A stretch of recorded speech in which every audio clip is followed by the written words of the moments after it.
So yeah, Gotcha. hey, what's going on, guys, and welcome back to the third episode of the Radioactive Podcast. And today we are joined by Jumpman, Spades, Ghost, and Thomas of the Galac-Tac team. These guys are bringing in some really, really cool new content to Fallout 4. You may be familiar with the huge, huge mod known as Galac-Tac, and there is going to be an upcoming addition to that mod, and that's why we're talking to them today. So if you guys want to go ahead and introduce yourselves, maybe in alphabetical order to make it easier on you guys.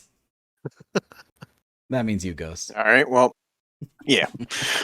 So I'm the lead. I do a lot of the CK and the scripting, lifting aspect of it. It's been probably a 2.5 year project at this point from our first iteration to what we're at now, and we're putting the final touches on our next update and our next expansion, and I can't wait to get it out to you guys and enjoy it. So I'm Jumpman, and I'm the co-lead for the project. I help mainly with basically whatever Thomas makes for 3D assets, get them set up to be ready for CK usage for Ghost. I assist with a few other things. Still can't believe it's been 2 years since we started. I am Spades. I do voice actor directing, sound design, and video editing. And yeah, and I've been on. I think when did I join you guys? I was like pretty much almost close to the first drop of GTR. I came Yeah. out like the tail end of it, so about a year and a half on the team for me. My name's Thomas. I'm a 3D artist, so I make 3D art that's not redundant. And I just throw all the stuff I jump, put it into the game. Pretty much. Pretty much. And for just in case, because I haven't covered it on my channel, and this podcast is primarily the hardcore DAC channel fans. If you haven't checked out Galactech, it is a gigantic quest mod. It started off as an armor mod all the way back and slowly evolved into essentially one of the biggest faction mods that are standalone from the base game that you can download and enjoy and complete the main quest with, which at this point, I think you're the only mod to do For that. For now, they're the only one. I'll get to it. I don't know. Pig specifically told me, he's like, the only thing we're going to talk about is how to teach me to do these things because I want to add them to my quest. He said I'm going to abuse them so I can learn for myself. But yeah, no, that's we were happy to help. I love you guys. You're great people. One of the things I see all the time with faction mods, like I've covered a few upcoming mods here and there on the channel, and everybody in the comments is always like, okay, but can we beat the main quest with them? And I'm like, that's hard. I don't even think that's possible. Meanwhile, you guys have been already doing that. And it's pretty crazy. And you do it in some very clever ways, which is really cool. Pig, I'm sure, wants to pick your brain about that a little bit. Yes, I do. Because I've been writing... More than happy to. I've been trying to figure out the plot and writing for Chapter 2 of my Brothers in Arms stuff to have what to do with them. And I'm like, I could just have them blow up the Pridwood and that's the end of the story. Ooh. Wow, that's great. So, I really like how you guys did it. You had a very nice way of tying up everything and then having it be like, now decide who you want to be the leader of the Commonwealth. And spoilers, cheese, pig. No, I'm just kidding. It's been a year. Oh, good. Yeah, I'm sorry. I'm good. They're dropping chapter 2. If you haven't played chapter 1 at this point, it's your own fault. Yeah. Yeah, just stop, pause the podcast, go play it. Go beat the game. When you go beat the game, and when you've done that with the 45 hours worth of content, come back and continue watching, and then you'll understand what we're talking about. Yeah. It's so weird and bizarre to me how your faction, the Varangian, which looks nothing like it belongs in Fallout, at least not a vanilla game. Obviously, if you mod your game to look that way, it's going to look totally fine. But if you were to download this mod standalone and drop it in your game, they look very out of place. Yet everything you guys have done story-wise fits so well. And it all just makes sense. Like, I really do appreciate that. There's some really good writing going on. So it's more than just a simple little mercenary faction. You guys got some depth, which I think myself and a lot of people really appreciate. Because you made a point too. Like I remember coming in, as I was coming in, we were starting to do the story and trying to figure out a few things with the gunners, but it's crazy how there's like not that much background behind them. Mm-hmm. So like, I think you and I were chatting when I first joined, when we were doing the mission in Quincy. The one of the most ridiculous missions that we did, but we loved, was the fire mission. We put a little bit of like notes here and there to kind of give, I think it was like Captain West, Mm-hmm. a little bit more Yeah, a backstory, little bit of backstory. and the Minuteman guy who betrayed the Minutemen, because it's kind of Yeah. weird. Like, he's now a gunner, but there's like no explanation like why is he a gunner. Right. And we kind of explored it. Where like the dude was a little bit twisted, and he wanted to essentially get back at the Minutemen for something. I don't remember exactly what we put. It's been 2 years. Right. No, it's just that the Gunners themselves are just a very underutilized faction. They're just kind of up armored raiders, right? So I think it was a great opportunity just to take that untouched vanilla elements and basically work them into our storyline and story faction. And just going back to what you're saying, Dak, about our storyline, and yeah, the armor is a little bit out there. I mean, we obviously did start as an armor mod, and I've always wanted a I guess a gray man Minutemen faction to kind of finish out the main quest with. I hate the Minutemen Right. as like a default safety net for the player, but they're the closest things that the vanilla game had to just a pure mercenary faction. Like, you just work for money, you don't really care who you're working for. So it's like, okay, I want to expand on that ideology, and that's really what we ended up coming up with the Guard. It's just that pure warrior class. I'm here to make money. I don't really care why or who. It's just it's a nice, I guess, lawful neutral, I guess, would be Yeah, the best place to put them. I was about to bring it up. Like, if you were to put all of the factions into like the D&D alignment chart, like, there is no true neutral, and that's what they wrote the Minutemen to be, ish. Except that's not it at all. They're the neutral guys because they allow you to kind of help them side with other factions in the main game. But at the end of the day, they're a good faction. Like, they want to do good, and Preston gets pissy at you if you do anything remotely bad or selfish. And it's like, there's no true neutral faction. And I think you guys did a great job of implementing somebody who's like, no, I want money and I don't give a shit what anybody else wants. Like, I'm just looking out for myself, and I'm with this mercenary crew. And at any point, you could also just be like, fuck those guys too. You know, I'm just doing my thing. And having somebody who's just like, yeah, you do your thing and we'll do our thing. And if you want to help us, like, that's cool. And it's like, yeah, that's all we wanted, I think, out of the Minutemen. And so having a faction with that kind of outlet, I think, is really cool.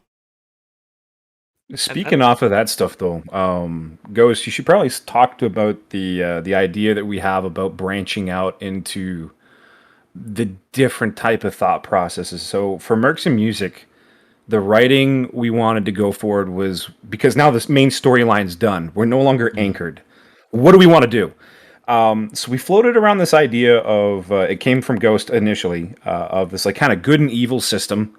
It was tempered back and forth because now we have a little bit of a comical kind of fun character with Noble being around. He's already got a couple of memes with the death claw stakes, because that was just a weird caveat. One of his lines ended up being overplayed way too much to the point where it annoyed people, so it became a meme. Yeah, I've had that issue. Yeah. You want to laugh fan, about Noble. that? It's like, literally the week before we launched, we were doing final testing, and I'm hearing this line. I'm like, Ghost, we need to fix this. I'm getting annoyed with this line. So he's like, what if we give him a death claw stake in the inventory and shut him up? This is Ghost's idea. So we did that. He tested and it worked. And we're like, oh, awesome. Just gotta make sure you have put a lot on it. Yeah. Yeah, anytime the NPC gets injured, he eats a death claw steak, and then it goes back to, like, for whatever reason, the CK just really wants to play that line as the first randomly selected line and it's everything's flagged as random, but it just really wants to play that line. And like I said, like, I'm the voice actor. Even I got annoyed with myself. Going back to the good and evil, I've given though. up with idle lines for characters because they just they don't never play as frequent or as infrequent as I want. They're just always annoying. Yeah, they I get kinda actually crazy. I actually rebuilt that system recently and did an update for that where all the idle lines are now on real world timers, so you aren't Yeah. bombarded by it. I might have to steal that. Yeah, There you go. Yeah. But we Ghost was trying to write in as a good and evil faction kind of difference for the player to make choices. Because we have a couple of extra stuff coming in with the we'll call it Chapter 2 Mercs in music. We have taken a few characters that were left very plain. It wasn't necessarily a design choice. We had a couple of characters that were supposed to be written by other individuals, but unfortunately, your personal life comes first, and we didn't have time to build a brand new character within the lore. We had no clue what we were doing in regards to that, so we had to take a step back, take the loss on the lack of lore, lack of character development. Reaper would be the character I'm talking about specifically. And with Mercs and Music, it gave us, like I said, we're no longer anchored to the main storyline. We had more time to talk amongst ourselves and craft something that we were all really proud of. Reaper's character got completely redesigned. I'll leave the extra stuff to it, but I think that the lore of the whole guard itself is very staggered. There is no like, oh, we're all chaotic, neutral, lawful Right. good, or whatever. There are people that slot themselves into these areas, and they all kind of get hogtied by Ghost and pulled in the same direction, even though they may be fanned out a little bit farther. We do have another character coming in who balances the good guy aspect out, I guess, a little bit. Okay. Which was in one of our teasers. It was like a 52-second teaser where it was teasing the character Spade, and he's kind of like the opposite of Noble. Noble seems cheery, he's good to go, and Spade is just chaos. He's just having a great time if other people are miserable, and that's how we wrote him, and that's how we had him voice acted. I think it really rounds out just the whole group of characters, and I think it's going to be good for laughs as well as story development as well, because we now have a few player choices where Noble and this other character Spade will actually argue and give you different options, so you can choose. Okay, yeah, Noble, I like that idea. We're gonna go save a flock of birds, for instance, and Spade would be like, yeah, you know what, those eggs they sell really good at the market, so maybe we go make some money instead. And then they'll bicker amongst themselves, and eventually the player has to make a choice. And I think adding that extra player choice in and crafting a story that isn't revolved around the main plot, I think really helps build out the lore, because you get to learn why they are the way that they are, and with the extra idle lines and the little bit of banter that goes in between the two of them, you kind of get to know whereabouts they sit in regards to those different schemes. I love inter-character interactions is one of my favorite things to write. It helps build and strengthen characters together. Oh, And for sure. yeah, with me, a lot of the stuff I have to balance with that is how long do I want to make it? Like I want to have enough detail there for the people who are interested, but I don't want to make it too long so people are just like, I don't care. Give me the quest. So yeah, so I love. Well, I don't love it, but it's an interesting thing to balance those two things, and I love putting interesting stories and characters into my stuff. But I also just love making them optional, because if people don't care, I don't want them to be forced to be info dumped and trauma dumped by Right. my characters. yeah, we This, we we usually definitely love don't. that here. Yeah, I think for the most part, like our scenes and conversations are about 30 seconds to a minute on the high side. That's how I Just try to to kind balance of it. keep that attention, and also the dialogue system is just an absolute pain in the ass to, It's to use. So beautiful. Yeah. it, Why you do you take think it, you take I like four switched and a half voices? hours worth of work, and it's like 10 seconds of play. So Yeah. Yeah. No, it's interesting because you guys are like a whole team of people, and that I'm me and some other people who help sometimes. So I really love how well you guys work together. You're like just hearing you guys talk, it's really fun. Yeah, you're a unit. Me?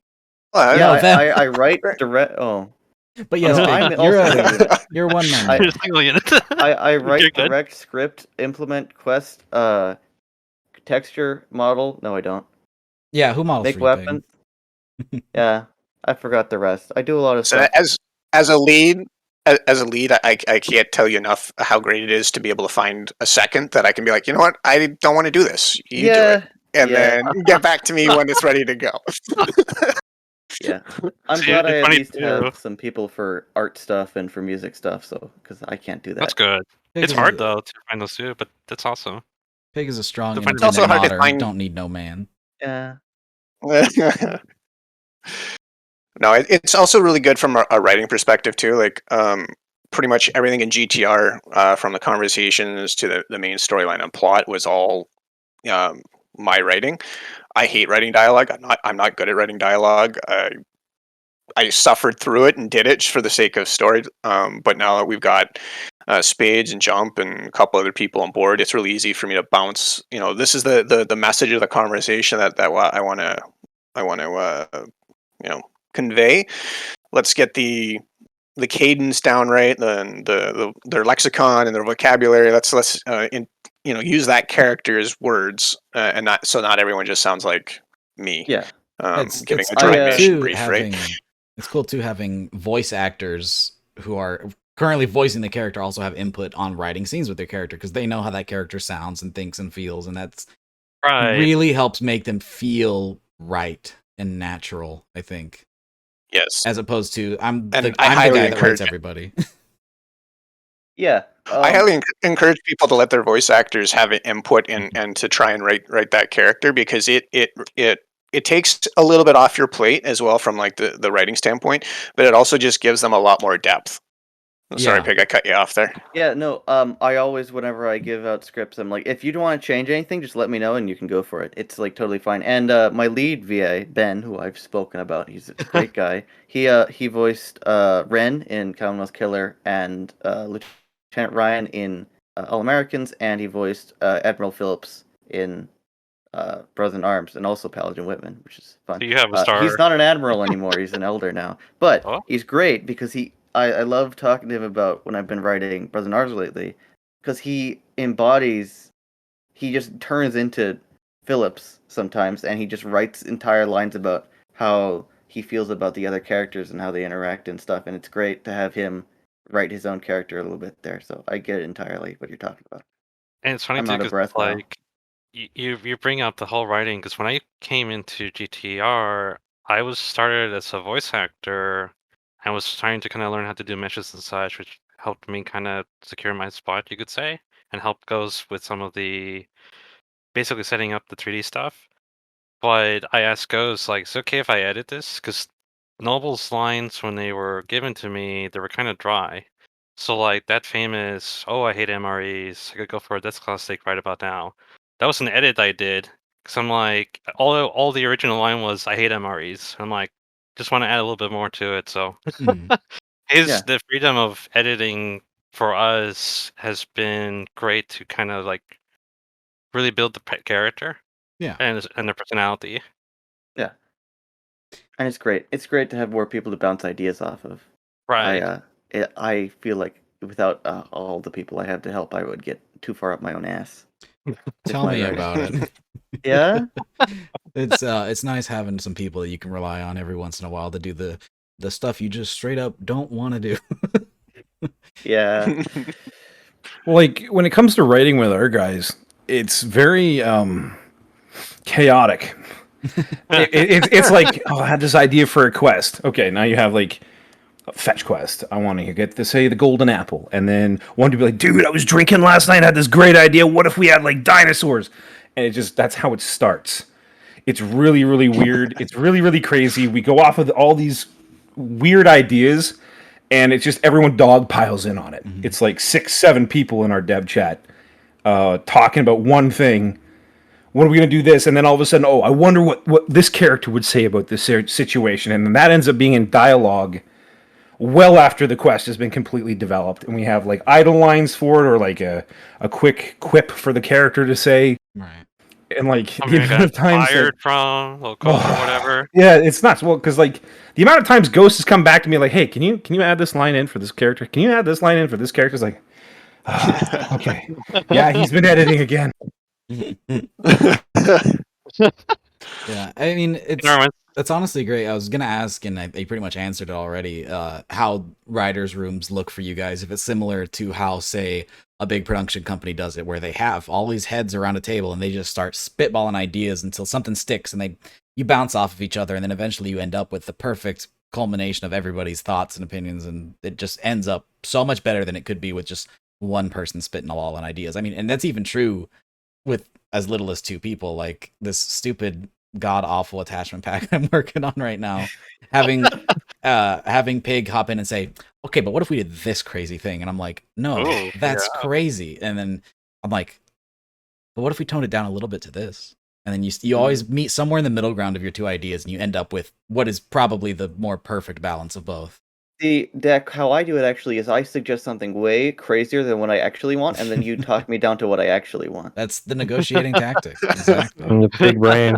It's very, very similar for us. We always need at least one person to be the anchor, and that's usually Ghost. Ghost, he'll reel us in when we go a little too crazy. Mhm. Yeah. There's been many a moon. I just usually have to say like no because of the technical side of it, not because I don't like the idea. Oh no, It's no, just no! I the can scene pick one usually is- particular whatever. new character that you put your foot down for.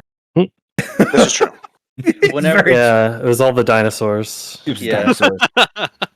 I don't But you're- want to. I don't want to call out Ben, but he likes giving me scripts he's writing for a railroad mod he wants to do, and sometimes I read through them and I'm like, okay, that's like 400 lines of dialogue. I don't know if I want to put that all in the game. Can we just That's like a comprehensive get rid of novel. that? Yeah, We're not writing a TV show. We're writing a mod. pretty much. Okay. You're right up at the writer's room. It's like what it typically happens is like Ghost will say like this was a big one because it was difficult. I need to do a loyalty mission for Reaper. What are the ideas? And I don't want to spoil anything, but it's like what happened with me that night was like a following week or so. I just woke up at 3 o'clock in the morning. I just emailed him or started messaging him like, "What if we did this?" And like for 2 hours, we were just typing away, and then we went into the group and like, "What do you guys think of this quest?" And then like kind of like we says like everyone starts kind of adding feedback and adding to it, and we're like, "Okay, this is getting better than we expected." Like, and Ghost can even say like, out of all the quests in the mod, we're more excited for people to see Reaper's loyalty mission than anything else. Because that's been a true joy to both write and to see it kind of like the vision that we came up to come true. Right. I think Also, Ben, it's I know you're beautiful listening to talks this. that I like. Your writing is good. I love you, and I was exaggerating, and I didn't mean it. I'm sorry. No, you know, Please don't. you know what though, Pig? Your whole Yeah? 400 lines of dialogue gave me an idea.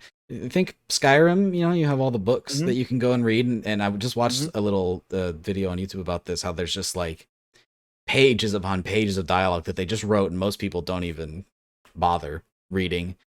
And there's no equivalent of that to Fallout. And I'm just thinking, how hard would it be to implement an audiobook mod where people could write their stories? Like all these people that we have in our Discord writing these mod ideas of these huge quests that'll probably never come to fruition. And it's like, what if you just read all that? And then now Well, it's a holotape and you can plug that in and listen to it as you explore the wasteland. One of my favorite mods is Pretty cool, actually. an audio tape mod. Yeah? But, It's the Bible. oh. Is it the whole thing? Like actual, how Crazy. big is that in terms of audio files? I don't Like- know. I'd have to check. I think it might just be a terminal holotape. It might not be a. Oh no, it's readable. I mean, I'm saying audiobook, like Yeah. like you actually. That would be pretty big file size, though. Because I Yeah. can't Remind read, so me- that helps.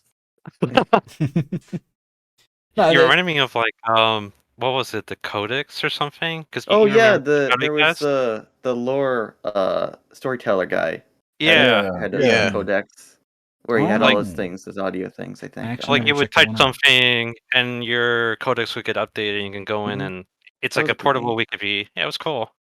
That's So I think so much of what you're saying. Well, I think one of the main challenges for when you do writing is how do you tell a story like you, Pig, you were saying before. Oh, I don't want to read this. I don't want to. Just give me the quest, right? Like, how do you make a like a deep character that's fun to interact with, while having a story for those who like looking into the lore of whatever you're making, but quick at the same time for those who, like you said, just want to run through, get the quest. Yeah. So we've actually run into a few problems with that because like, oh, we could do holotapes, we could do terminals, but like the fraction of players that actually go in and read all of that is very minute. So you don't want to Yeah. spend too much like crafting a bestseller novel without any of the payback for it. Yeah. So we tried our best to, like I said, do the back and forth banter between characters, to kind of bring that stuff in. But it has been a very difficult problem in the writing process for that part. You're right. Like Yeah. we have Well, a terminal for Ghost, and I think like a small group of people eventually know you can read Ghost's terminal.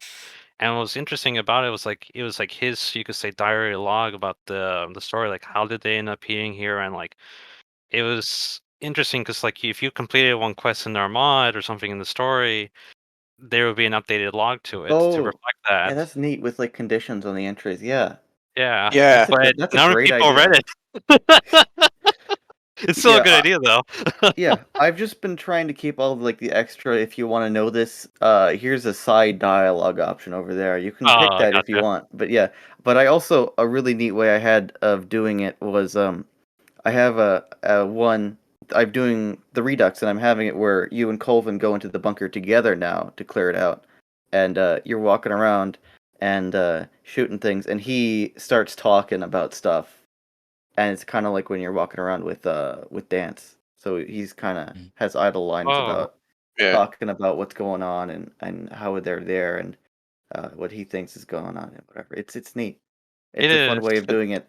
Yeah. Like he's just talking to you It's as a you're really going good through way the of getting bunker. your a really good way of getting your lore out and like your Mhm. storytelling out, right? Because he's gonna say those lines whether you've heard them the first time or a millionth time, and the player's still engaged in clearing out that bunker and going through Mhm. and playing for it. But they're also being tricked into listening to the story. Mhm. So that's a great Term the table approach to tap do it. And bot. I mean, Yeah. and then And obviously yeah, with Fallout 4 being voice acted, you need to have a stand-in for your player, right? So often I I'll don't use do Jump. voice dialogue because I'm Right, cool and lazy. right. But We don't blame you. what we ended up doing, we don't blame you for at all for it. Like what I basically have, like, for the player dialogues, I have like a shared quest that has reusable lines that are like yes, Mm. no, tell me more, like that kind of stuff, and I just insert those into my scenes where the player interacts. But I'll have um, Jump or a Spade be the fill-in voice for the player to ask those unique lines and those unique questions that the player might have, right? Yeah, And that's that was really our clever. way around getting around that. Having your lines be shared via separate quests instead of having bloat of 10 billion player lines of the exact same thing. That's really Exactly. smart. Nice job. Pig, get the notepad out like I You, had to you do can last you can episode. steal that. Yeah, Just jot it down. Jot that's it my down. gift to you. Yeah. Well, I don't do player dialogue or voice Weird. player, so Like, dingy. We don't but blame when you. you do, Nah, I'm lazy. yeah. Someone made a XVA patch for All Americans, which is pretty cool. Well, that's the funny part too. You guys are going through so much effort of, oh yeah, well here's the ultimate system of how we're gonna put in the player dialogue, and it's like half the people are like, okay, when's the patch for unvoiced or silent protagonist or whatever? It's Yeah. just like, And then I go silent, and then people are like, "Oh, time to patch it with new voice dialogue." it's so impossible to please anybody on the Nexus because half the community, in regards to any subject, half the community wants one. Yep. Half the community wants the other. Half of them want modern tactical mods. Half of them want lore friendly. Half of them want voice player, and half of them don't. And it's just like you cannot Mhm. win unless you Yeah. include a patch for both. And then if you include a patch for both, people say, "I can't get it working. Help me! Help me! Yeah. The right-handed animation doesn't work. I didn't follow the description, but it doesn't work." It's pain. Yeah. It's pain. I I do love really Yeah. like Nexus bug reports. I'm doing unvoiced lore friendly stuff, and you guys are doing voiced tactical stuff. It's kind of we're on both sides, but we're Yeah. both it's doing the same kind of Exactly. cool stuff. It's funny because the Varangian look, again, not a vanilla aesthetic whatsoever, but if you just take that skin off, everything in the mod is super lore friendly. Like the approach of the mercenary Yeah, group. just give them the gunner outfits from the gunner outfit pack. I wouldn't be surprised if there isn't a patch already.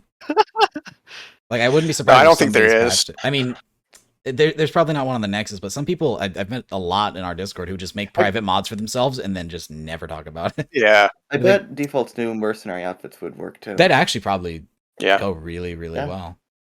But That's one thing that we've been loving about Thomas, though. No, is like he does his best to try to hit that vanilla aesthetic. Like obviously, it's not exactly vanilla, but that's one reason we also love and admire like his work that comes in because it kind of has a somewhat Fallout vibe, even though it's not. it's hard. It's the reason that somebody may classify it as not lore friendly or whatever.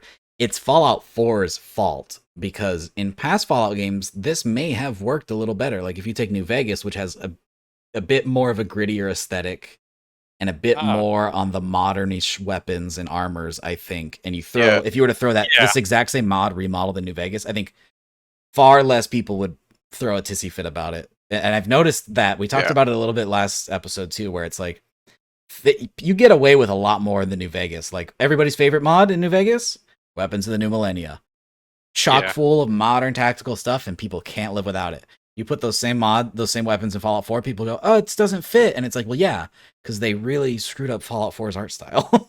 Fallout 4's art style, Fallout 4's art style doesn't look much like Fallout. I mean, it fits all the bill by like descriptors. Like if you had somebody describe Fallout on paper, it hits all those marks, but visually it just looks so different. Yeah, I like your there's replacement or recreation because it adds more to the Fallout style. Like I hated the assault rifle, the vanilla one, because it looks a little weird and out of place. Because I know that they're trying to like emphasize hugely on the power armor and fit it in the hands. And don't even get us started with power armor. Oh yeah, every art issue in Fallout 4 is a hot button thing because again, half the people go, "You said you fixed the assault rifle, but actually, I think it looks worse now." And it's like, yeah, that's because that's what opinions are. Right. Wow. Right. It's almost like we don't have a hive mind. Well, you know what they say: opinions are like assholes. I'm one. True. You know what? There's no point of beating around the bush as long as you know who you are, right? Mm-hmm. Right. That's the way to go about it. But yeah, the lore thing is really, really. It's a really. Oh, there goes my food. I'll be back. Well, so I mean, just jumping back from what Jump was saying about the art style. When we got Thomas on board, he came up with some really high rendered, really sharp looking textures and armor, and I was like, this is far too clean for Fallout 4. You need to make it worse. Got to dirty it up a little bit. I love you need to dirty up a bit. You need to make the draw lines a little bit thicker. You need to make the angles a little bit thicker because it's almost Fallout 4 almost has a cell shaded kind of look to it. I mean, but it's not quite as bad as like Borderlands. We've often said that it's got a cartoon aspect to it, right? Yeah. So I mean, when we talk about we tried to make the armor fit with Fallout 4, we tried to at least match the art style. Yeah. Even though it's not necessarily lore friendly. Yeah, and I think I need to make sure that I make this come across right. Like when I actually was able to play Fallout in my off time, which is hasn't been the case for 2.5 years or so. But when I did, and I would like construct, your perfect load order. This is exactly what you want your game to look like, and that look is different for everybody. Like I have a very specific look that I want my game to look like. For me, ideal armor is the Gunner outfit pack by default, who decided not to make any more faction packs. But there's a look that you go for, and while say the Varangian stuff doesn't quite fit my particular look that I'm going for, the stuff looks incredible, and like it looks good enough to the point where I'm like, I kind of want to build a modern load order just to have everything go, especially with the sister mods that you guys have for all the other factions that look phenomenal. Yeah. You pair all those together. I actually, for a long time, used one of your mods and didn't realize it. And that's the it's the Brotherhood of Steel replacer. I didn't realize that was you guys until way after. That was Ghosts. That was mainly Ghosts on its lonesome before it became a game. And I absolutely adored that, and I got one of my buddies hooked on it too, because the green visors that would sometimes appear, I think specifically on pilots and a couple of other Brotherhood of Steel members, it had like major Halo CE vibes, which I liked a lot. Like it didn't look super Fallout, but it was just so cool, and I was like, it looks kind of like retro combat Right. armor. Like it works. It totally works if you pair everything else up. exactly. Yeah, and like, did it look like the Brotherhood of Steel? Not necessarily, but shit, it looked cool. Yeah. So it's like, who cares? It's my game. I'm gonna play how I want to play. That's how. Yeah, if you want to play how you want to play, you want to play how you want to play. That's what they Yeah.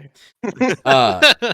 On the topic though of your guys' armors and looks and whatnot, for those who are still watching and haven't played Galactech somehow, there's a lot of Star Wars inspiration, specifically in the Mandalorian side of things, for pretty much everybody in the mod. Yeah. They've all got their own cool, unique helmets and kit.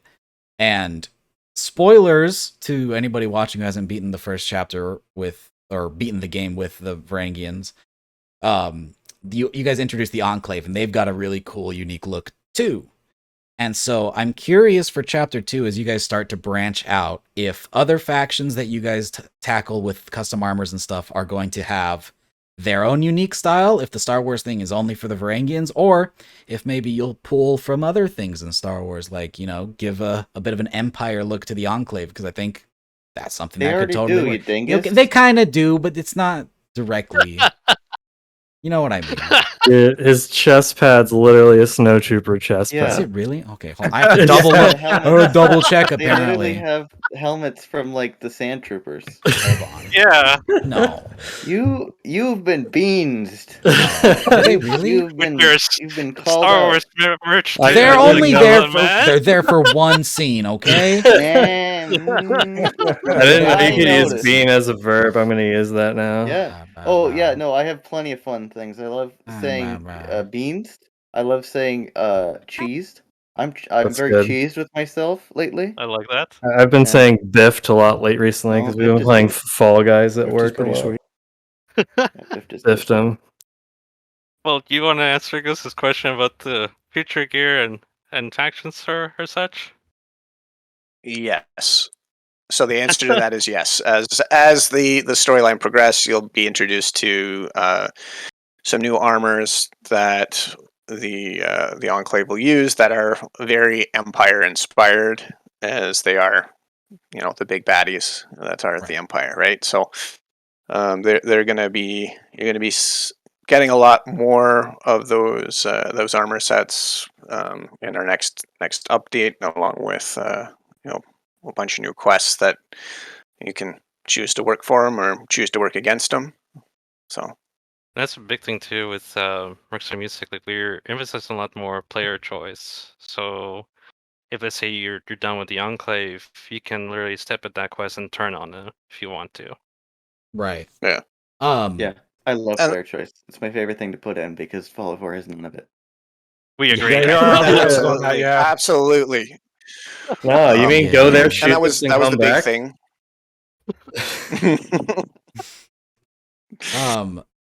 You guys talked to me in the DMs a little bit about how chapter 2 and beyond are going to start to integrate a little bit with the DLCs. Yes. Specifically, I think the most upcoming one, and I'll bleep this out if you don't want it out there yet, was going to be Automatron. Yep. Yep. Yeah, that's fine. You can leave Okay, that fine. in there. It's not. Sorry, So we make use of. I love the mic That delay. DLC. That's Fine. awesome. No, it's great. Finish your thought, Ghost. Get it up. Yeah, Come get on, it buddy. out. No, I'm No. I didn't want to talk over Dak. He No, sounded like he was going to ask something. Yeah, it's a mic delay thing. I'll pick up after you're done. It's cool. Okay. Yes. So Mercs and Music will make use of the robot DLC. We take story elements from that and weave it into the Enclave's storyline. And completing that Enclave storyline, you'll have to play through the entirety of that DLC, similar at the way you would with the first GTR. You had to go through the main storyline to get our custom quests and missions. So now, moving that story forward, you have to complete that DLC to get some story elements that are going to be integrated into the Enclave. Right. And so if, say, your character already ran through GTR 1, but already completed Automatron, they're kind of SOL, need to restart? Nope. Nope. No? I did some pretty fancy scripting on startup. It'll detect if the player has completed those DLCs, and then when the player reaches our point in the storyline where they're sent off to go and investigate the mechanism, it'll automatically detect that you've already completed that and what ending you chose, and then there'll be some unique dialogue based on that, and whether you complete another mission or whether it just auto completes and moves on to the next part of our story. Cool. Yeah, I'm worried about that because I'm writing chapter 2 of Brothers in Arms, and I'm worried because I have it slotted like in a specific point in the Fallout 4 story of when you do this. It's after you kill Kellogg, but before you go into the Institute is where I want you to Right. do these quests. And the issue is, can I get it working if you've already been to the Institute? So More than I have to likely. think about that. It depends on how you have your storyline written and how the player gets to the Institute and how Yeah, what their interaction is with the Institute. But you Yeah. can definitely set up a listening quest and a listening script that'll yeah, detect whether the player has completed, main mission 201, which I think is the Institute teleportation construction quest, right? yeah. And the thing is, I need to do it so they mostly the point is I want them to do the quest with each faction where you go in and you get a holotape of all the stuff, and I want to do that for them. So Mhm. for my group, so I need to figure out, can I just have it where they say find a way into the Institute and get back to us, and that's it, and you just do it however, like if you already have a way into the Institute. Yeah, you could have a It's branch that does that. It's basically, hey, we know that you know how to get in and out of the Institute. Go in there and grab this intel for us. Or if the player hasn't completed it, you could have the dialogue tree kind of focused towards, hey, we need to figure out a way to get in here. Then you can do the Kellogg bottleneck where you have to go and get the blueprints and all of that kind of stuff. And then Yeah. from that point on, you could build your relay with your faction if you wanted to, and then continue on the vanilla storyline that way with it. But it is technically possible to do it. Yeah, and I do want to slot it in so you do this stuff before the end of the game, because I mean, how are you gonna blow up the Pridwin if the Pridwin's already blown up?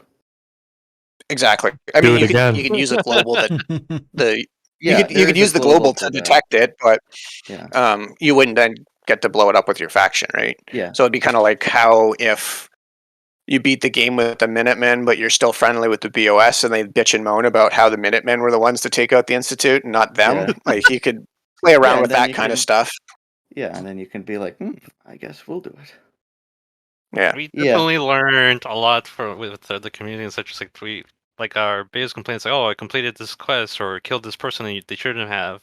Like, best example, I think would you agree, Ghost, that our biggest learning mission was the fire mission for scripting and such? Because like Yeah, Fire Mission and the Assault on Quincy for sure, because I didn't create a unique character for the player to kill. I used the vanilla characters already in place, and that resulted in some issues if they had in the initial release, if the player had already killed those characters, there was no way to really move that quest forward. It Yeah, actually wouldn't even launch because it couldn't fill the alias. I've run into And that then issue with Radiant Quest. It's like, go kill Red Tourette, and you go there, and the notification just points at the ground because she's fucking dead. already dead, yeah. Yeah. So I've learned how to detect that now. So it can basically, if the player's already killed them beforehand, before your mod was even installed, when that mission quest fires, it'll detect that that person is dead and just move past that stage. Or you could set it up to spawn a second target to kill, like, oh, Red Tourette's Yeah, that's how I've dead, been doing. and so is taken. I have it place a new entity or a new Yeah, and raider that's there. definitely the easiest way to go about doing it. 'cause I But remember I when we didn't know were that when I went through those and did those Yeah. quests. Yeah, Monkey's been helping me a lot with quests. He's a really good sounding board for helping been out with great. quests. Yeah, no, he's great. He's great, man. He helps us out a lot. Yeah, he said, "Do me a favor and call ghost feces." I'm like, "Okay, we'll do."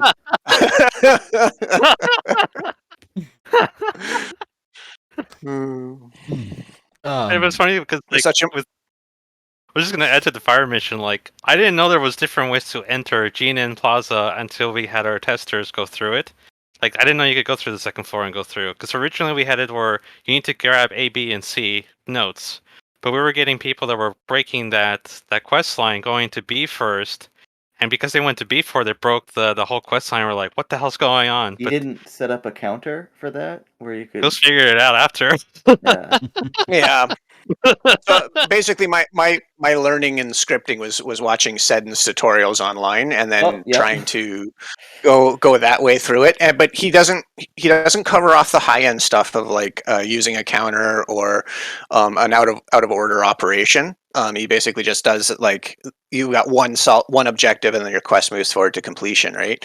Yeah. So I had to kind of struggle through that and learn how to set up the counter or how to set up if statements for if the player has already read this note or it's if they read always them out of learning. order. It's always Yeah, learning more and more stuff, and I've been trying to put out what I've been trying to put out tutorials and try to help other people, and it's helped a couple Right. people. I've gotten some people say thank you, so that makes me happy. And that's I just good. want more Where people to make you quest mods. absolutely where you hosting your tutorials? On my Fallout 4 CSEP page, it's Fallout 4. I was just on it earlier because It's I one was of 'em. changing the banner.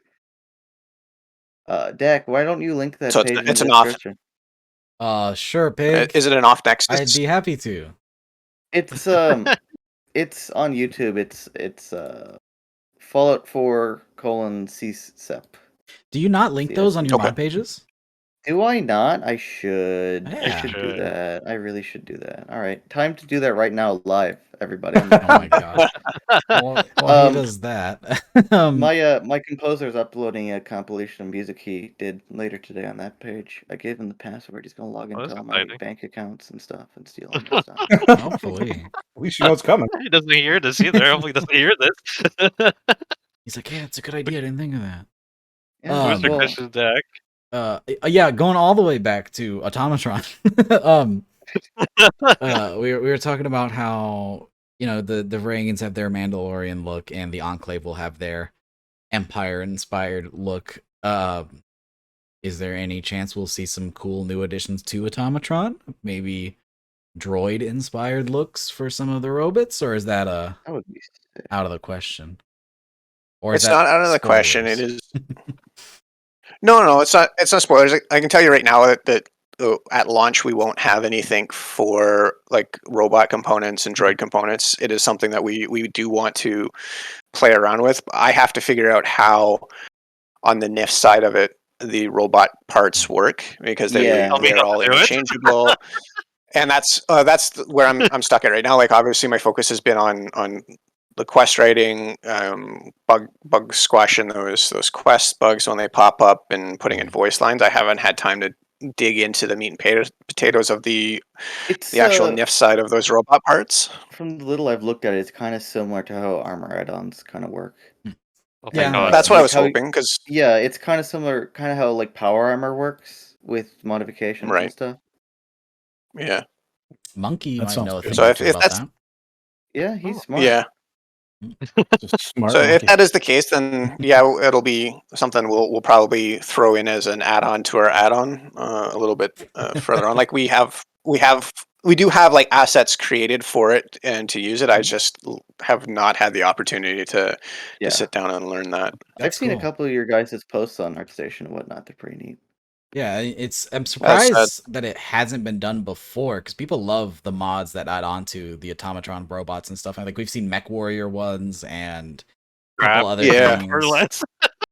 Claptrap, yeah. And Yeah. it's like I think that the Assaultron animations would look really cool on an IG droid.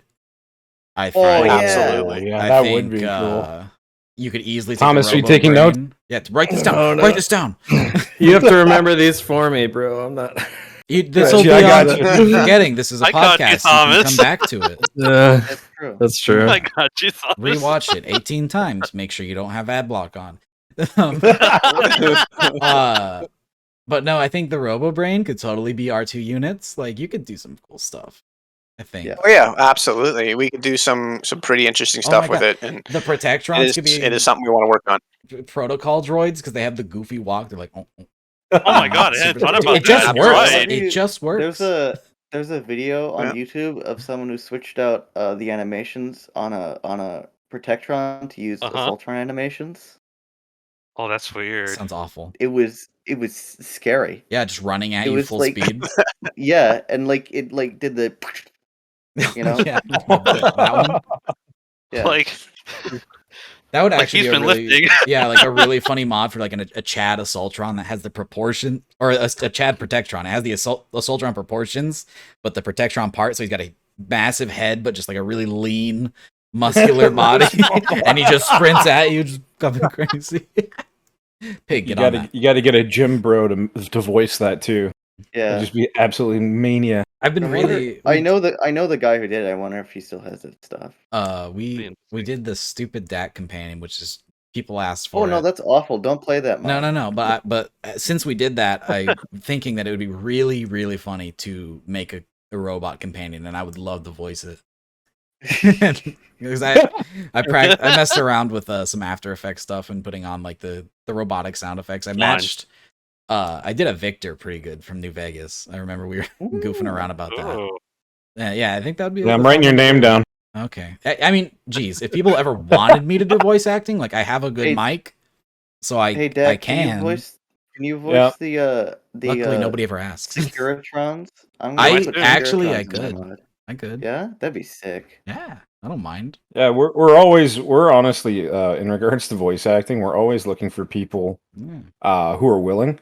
Yeah, just because like it's it's a passion project. We're not exactly Mr. Moneybanks, but yeah, we have guys that hey, they can commit to it, but then something in life happens and they have to drop out, and that's absolutely fine. Yeah. It has to come first when it comes to that stuff, but it's very hard sometimes to find people that have good quality mics and the capability of inflecting in their voice to make the noise sound believable that comes out of your mouth. So I find that is something that is difficult to find, that type of combination. A lot of people seem to go, oh, I could do voice acting, and then come at me with like a Nokia phone, and it's like, man, I'm sorry, but my audio editing skills are not that good. I'm glad you think I'm that legendary, but I'm not. Wait, I'm very happy with the team of voice actors I've got behind me. They're very nice people. I'll send them your way if you ever need them. Just let me know. That'd be awesome. I think we're the same way too. I'm not going to send you Ben because he's doing too much for me already. He's mine. He's mine. Okay. Well, I think we can get back. Yeah, absolutely. We can more than willing to help with your projects as well. From you get stuck on stuff or you need some backup. The thing is with us Quest Mod authors, we're few and far between. We got to stick together. Stick together. Yeah. There you go. Absolutely. Hell yeah. Just sit in the back. I'll wave the flag. Yeah, the only thing I can bring to the table in voice acting is the mic. If this is what you get right here. Yeah, there's absolutely no range. fine. If you want, that's why you're perfect for robots. Weird nerdy guys. Exactly. Perfect robot. It's crazy. A lot of I have actually a couple of my buddies that are voicing some stuff. It was kind of last minute because we had a couple guys had to drop out due to personal life choice stuff. And they were like, oh, I don't really know how to do this, or, my voice kind of sounds like this. Like, it doesn't really matter. I mean, you're different. You're going to be known. Your voice is going to be known because you do YouTube, and people are going to recognize it. You'd be surprised. I feel like my voice is pretty fucking generic. I think if you didn't credit me, nobody would be able to pick it out. Man, anyways, but when you don't know somebody's voice and you don't see them, you don't know them, right? You'd be surprised how many people are like, oh yeah, that actually sounds like a really good voice, and a lot of people are self-conscious, like, oh, I don't know if I acted that right, or I don't really sound like the character or whatever. It doesn't matter. Yeah. I'm not looking for your AAA actor level Hollywood voice actors. I'm looking for people that who want to try. And I'll work with anybody. I don't care about what your schedule is. I don't care if it takes 3 to 4 weeks for a couple of lines. I'll work with you as long as you're committed. I'm committed. It's all good. I You never realize get my now voice that there's going to actors. be a million comments saying, "Hire me." I'm put me okay on, with that. Put me on the voice I'm team. okay with that. No, because I mean, half of them are going to Okay come with at you that. with the Nokia phone. I mean, you know what? I'll probably go through and get a couple of like audio clips for like sound effects You know, that we can use, and it works once in a while. it wouldn't be terrible. I ran into this issue earlier today when I was working on some stuff, and it kind of equates to this, where if somebody sent you some really, like if they had a really bad quality mic, you could Yeah. use that for like a radio distress signal where it's coming through really choppy. You're not It's wrong. Like You're not wrong. they that's saved true. they Yeah. saved you all the After Effects. Yeah, you don't have to do. You just click play, and you're good to go. I had to film something for another thing that's coming out in a couple weeks, and I got a fancy schmancy camera. It turns out this camera's really good at taking pictures, and that's it. It has video capability, but that doesn't mean it's a video camera. Yeah. And what it really is actually the video looks fine if it's in direct light, but I was filming in like a semi-dim area, and so I did like some auto lighting, which Okay. looked fine on the camera, but then when I transferred over to my computer, everything's fuzzy and disgusting, and it's like, oh, okay. Why? Yeah. But what ended up happening is I was looking at it and I was like, this looks awful. But if I took this and spun it into like an 80s VHS thing, and It wouldn't be half bad. You could use it as a scene, and then you put that overlay on everything, all of a sudden it looks fine. And it's like, huh. Sometimes you can take your mistakes and you just act like they're intentional, and all of a sudden it becomes Well, you like know, art. It's It's just like, using all parts of the buffalo. yeah, exactly. Exactly. Yeah, well, like especially when it comes to audio, with like the little cracks and stuff. It's actually it's not hard to edit out certain things. You know, like you can tell if somebody's dehydrated, especially when you're listening through Audacity. Which exactly. That's 90% of my videos, just so you know, is me Yeah. editing out lip That is smacks. all good. Well, because like it's super easy because like with my Audacity, I have it very very sensitive, so I just see it on the audio wave. Okay, click click delete, Yeah. click delete. It's really Oh, that's easy. funny. So you know, I'm you know gonna what's interrupt the, you, the, Pig. the no, I Fuck. don't want to interrupt you. So, I do all my editing on Audacity and getting the voice lines together, and my issue is I'm autistic, so I have like hypersensitivity to all the minor imperfections and clicks and Oh, okay. yeah, so that's fun. That's real fun. No. You enjoy it. For me, I hear it and it bugs me, and like Jump can attest.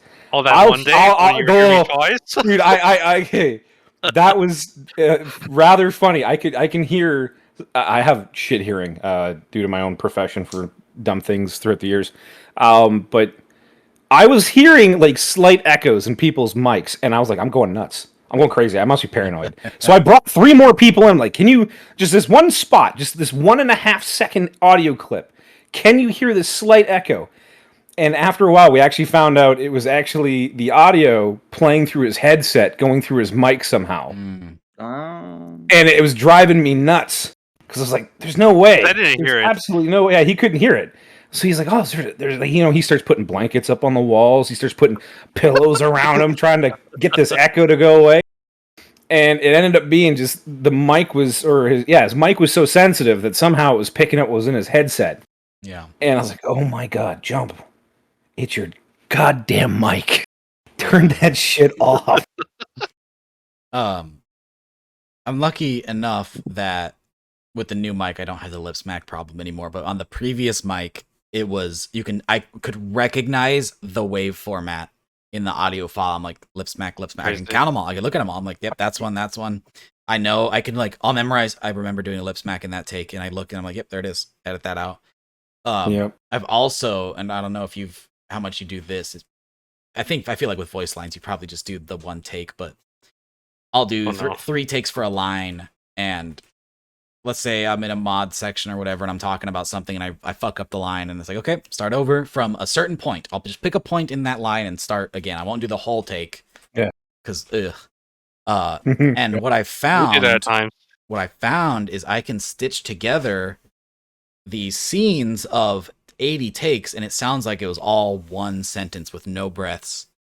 And think of like a one take in like a movie where they do all the fancy hidden cuts where it looks like it's all one shot, and then it's like it turns out no, they cut here, there, and there at these points visually. Seamless. Yeah, where it looks seamless. And I found that you can fucking do that with audio, and it's the thing I'm the most proud of. Like, I love doing hidden cuts in videos when I can get away with it, where I'll be like, all right, now I'm gonna switch to the character that has the perk set, and I'm like, okay, I've got the perks, and they're like, you didn't do anything, and it's like, yeah. That was my cut. Yeah, exactly. I did all that off screen and then came back in, and it looks like nothing changed. And like, I get super proud when people actually comment like, "Yo, that was like a really good edit." That was smooth. but with the audio, I found that specifically with S's, oh boy, if you just get you find a point in the sentence where you say the same whatever word has an S in it, and you can just cut that right there and just stitch them together, and it's like nothing ever happened, and it's awesome. And for whatever reason, like you can try to do that with vowels, and it just doesn't work. Like if you say and twice, and you try to cut it in the middle of that A, it'll fluctuate so much in tone. There will be a hard cut where it goes like and it's like no. But for some reason, always with an S, I found you can do it with an F occasionally. Sometimes if I'm desperate, a V. You can find them, and it just works, and it just helps so much. Even if there's a huge tone shift, like it just sounds right every time, and that's a pro tip. Like, I don't know if it'll ever come up in modding, but geez, for editing videos. Oh no, it has. We actually had one point in time where I think Jump. Remember your mic was peaking a couple times, Jump? Yeah. Yeah. So it was like on the T's, P's, S's, stuff like that. He was getting too close to his mic, so it was making this like this big ping. And I was like, "Oh, what the hell? Can you redo that line for me?" Filter. Exactly. Well, I think he's just using a headset, but I think he's getting a better mic coming up. I simply put a sock over my head, and that works better. Yeah. Whoa. I actually just give him one of these, and there you go. Hey, there you go, Jump. That's a it. sweater for your face. Big brain. But I picked up the audio. I'm like, hey, hold on. Let me see what I can do with this. So I scrolled all the way the Audacity would allow me to magnify, and I would take out like literal like hair lengths of the audio to grab this pop out, and I actually got it where it sounded seamless. I'm like, okay, that was 20 minutes of work for like one T, but hey, whatever. I feel good about that. I feel that 100%. The little things that nobody cares about, where it's like it bugs you because it's your art. Nobody's gonna see or hear this, and like back when I was on the old mic, the amount of times I would sit there and be like, "Ugh, lip smack popped on a P." I'm just like, I'm editing all this little stuff, and then the audio looks so split. When you zoom out, it's just constant lines, just where there's cuts. Yeah. And it's like nobody's ever gonna notice. And then you go watch a video with 2 million views, and the guy's like, "Hello, welcome to my channel, guys. I really like this video." It's just like, and then there's just clicking all the time, and the clickety clack on the keyboard, and it's just like, yeah. You can tell whenever they stop recording a line because they don't edit out the click. It's just. Yeah, it's killer. There was my buddy Ben had a problem with his microphone where it would randomly drop out, and just for like a millisecond there would be like zero audio. It would just go flat onto the middle of a wave. And so for a little bit while he had this issue, I had to zoom into the Audacity and be like, pull it up. I found you, and then cut it out, and then it would be seamless. Yeah. Yep. That was real fun. You get that. We had one guy that is a fervent community member of ours. He's been a massive supporter since just before the first iteration of GTR dropped. He joined our group and joined our testing team, and was a massive help when it came to the beta test. Like literally a week before, this guy was breaking everything, and we loved it. We didn't know existed. Yeah, we were like, oh yeah, we played the game, so we're fine. It's got to be fine. We've had a couple guys look at it. Sure, he walks in. Oh yeah, I broke everything, and listed off everything that happened. So we were talking. We're like, we really wanted to say thank you, other than just a thank you, because the words lost a lot of value over the years. So we were like, hey, would you want to voice a character? Because his mic didn't sound bad in Discord at all, and I loved his voice. And he's like, yeah, definitely. He got so psyched about it. And when I got him to record in Audacity, And you guys probably know this. It takes the raw input, so there's no noise cancellation, nothing. I couldn't use it, no matter how much I tried editing his audio. I couldn't use it, and I was like, man, I love your voice, but we need to upgrade your mic. And we've had community members offer to buy him a mic, and he got so upset. He's one of our moderators in our group. His name's Supreme Elder Dance now. Did he give himself a promotion? I don't Yeah, he got a remember. promotion. Promotion. Just wanted to give a shout out to Dance. Let him know we're still thinking about him, and hopefully, if he gets himself a better mic, we'll get him in as well. But What you said? It sounds fine in Discord. it sounds fine in Yeah. Discord, but then it sounds like Why don't you just get him in a Discord call and record him? We tried that, I think, right? we tried that. Just from because it once in a while it'll drop out a little Oh, bit near yeah. the end of almost like it's trying to cut off noise. I think it's the crisp integration. Yeah. Yeah. Guarantee it's the crisp. I Who knows about that? yeah. Sometimes when I'm talking, it's just like Yeah. it's like that. Yeah. But my lead character Hawk in All Americans, everybody's like, wow, his voice is crazy. The raw files for him, it sounds like he's got an air conditioner going on in the background. I had to just get rid of that Yep. audio. But I did it, and he sounds fucking awesome in game, so I guess it was worth it. Yeah, I mean, you know what? If you can go back and laugh about listening to a voice and go, I know every edit that's in that line right now, and I know how god awful that recording was, but I got it to work. Like it's like just a semi pat on the back for yourself. Yeah, and the thing is, when I put a line in Fallout 4, when it's added in with the ambience and everything else, it kind of just fixes itself with minor stuff that you don't hear because it just gets covered up by the ambience and whatever, and it just kind of works. It just works. It It Well, just works. Todd I mean, I play with all the volume knobs all the way down except dialogue. So. Well, yeah, well, you're a loser. Jesus. very true. But it kind of reminds me, like, in a way, like talking about small things that, like you kind of notice. I know, like, whenever we bug Thomas, like, can you fix this armor because it's like clipping funky or something, and he'll go on a rant. Usually, it's like, why is the Fallout body just this weird mess? Because it's like what was it you told me? The proportions like a superhero Yeah, body. so they made the proportions of the heads are really big, but the bodies are proportioned like Superman or something, which is fine or whatever. But my problem is everyone's like 4 feet tall. Like none of the units are correct. And Todd Howard units, right? Yeah. Isn't that how you explained it to Every me? time I Units to Todd Howard's. Yeah. every time I import it to like any different 3D modeling software, it's always like, oh yeah, this human's like 3.5 feet tall, and I'm like, why? Huh. Who did this? And it's not me. I've gone through. I do the unit setup. I know how that works, and it's just the wrong size. Because you come in with the proper units to me, and it's giant. I'm like, I'm not gonna try to mess with this in OBJ. Can you readjust it so it's Fallout or Todd Howard units? Yeah. The only other problem is recently I got a 3D printer, so I've been switching between centimeters and millimeters, and I sent him a helmet, and it was like the size of like a pinky toe nail, like. What the fuck? And I was like, oh yeah, oops. Okay. Whatever. I need to Jack, interrupt you. Uh-oh. we were talking about something We were last night. talking about this last night, and now I'm like, I knew you'd want to bring it up when I heard okay. them say it. Okay. So Yeah, go for it, man. I've been 3D printing for a while. I've got 3 printers, and I haven't been printing as much lately. We've been doing a lot of D&D stuff, custom D&D stuff, and something really cool if you're at home and you have a 3D printer and you want to do a themed D&D campaign like I am in Skyrim, you can run into the game assets and literally rip those out, take them into Blender, turn them into an object, and 3D print them. I don't know if Bethesda's cool with it, but I do it. Anyways, I was curious. The way that you do it traditionally is you have to find a model in-game, and when it comes to players, that doesn't really work. What you have to do is you got to take the loading screen art where they're already posed and they're turned into an object. Or you grab the NIF and you convert the NIF into an object. You run it through a program that cleans up the NIF and plugs all the holes so it can actually be 3D printed, and then you're good to go.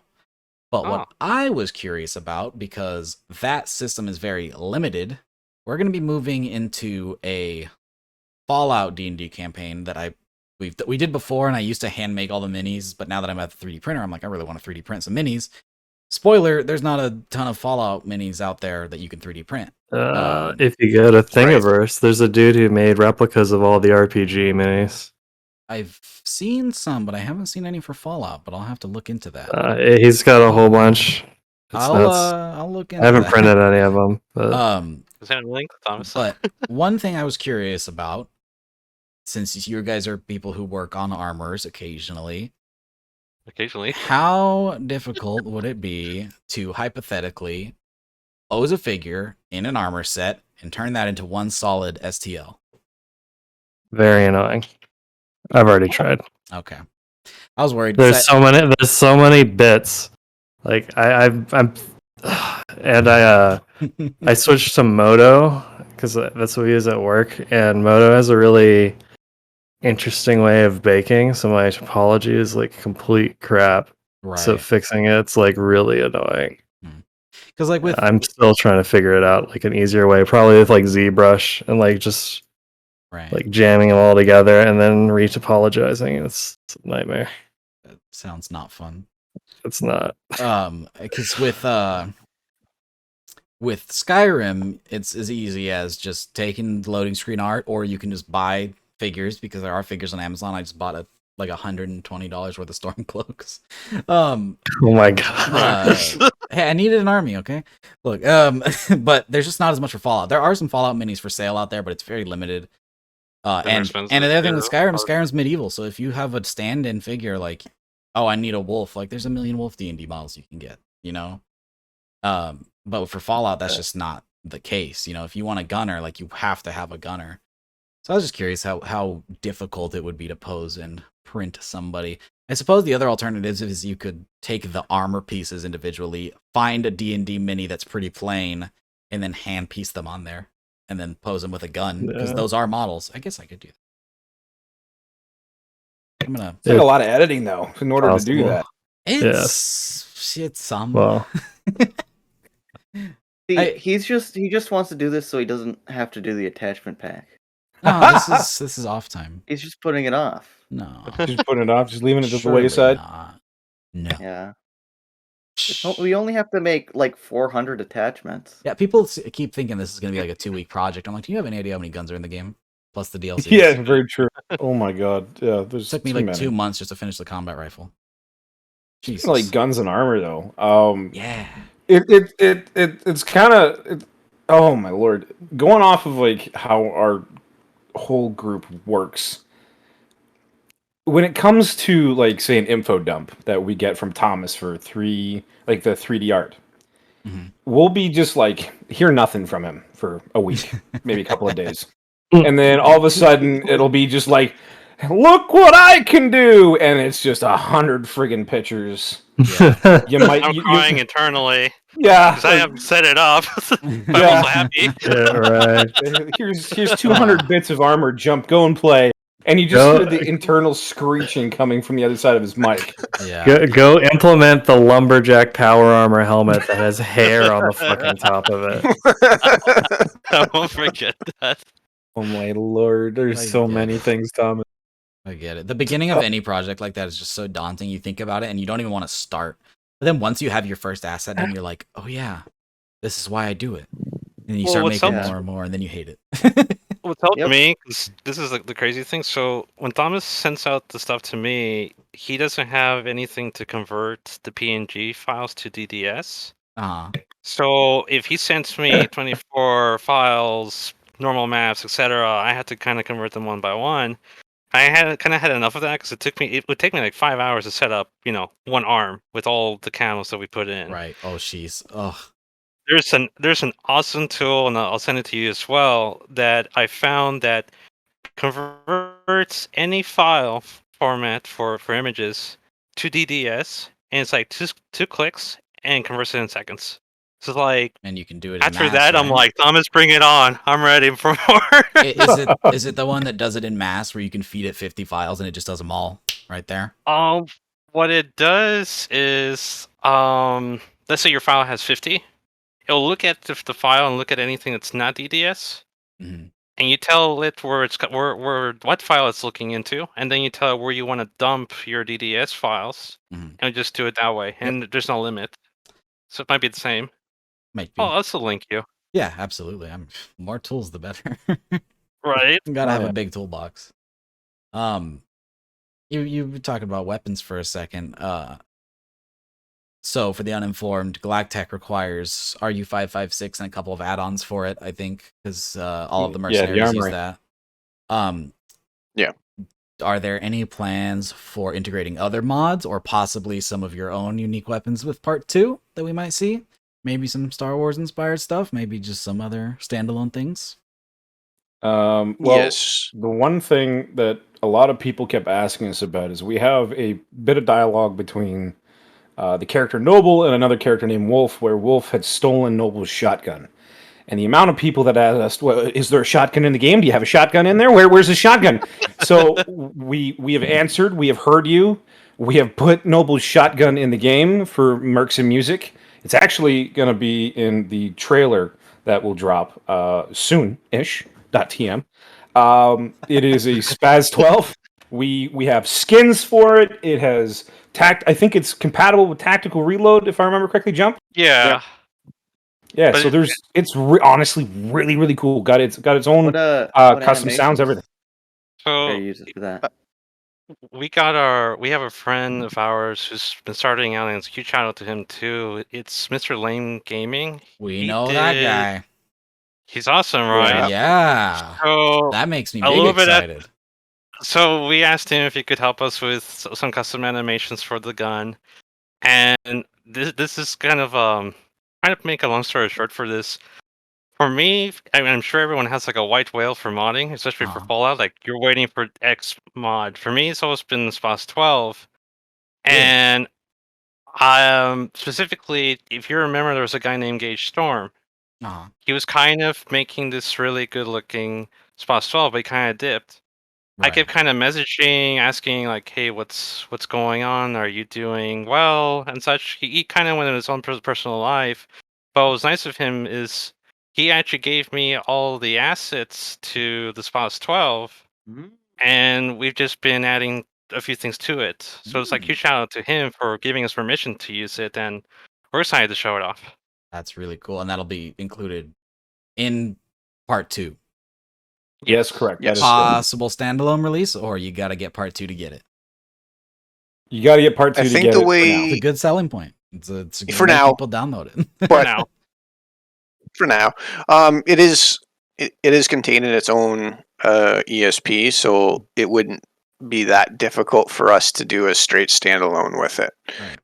It's just like the assets for like textures and all that kind of stuff is inside the main Mercs and Music BA2, but we just did it as its own little standalone ESP, just so that you could have the tactical reload animation and the bullet counting system built into it. So you'll have basically you get a modular ESP that you'd swap out that GTR would or Mercs and Music would rely on, so that you don't have like a plug-in to a plug-in to a plug-in or an add-on doing the add-on.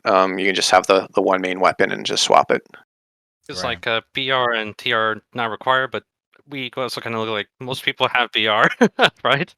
At least so it's called the reload, for Bullet shotguns and counted such. reload. Bullet counting BCR. reload. Yeah.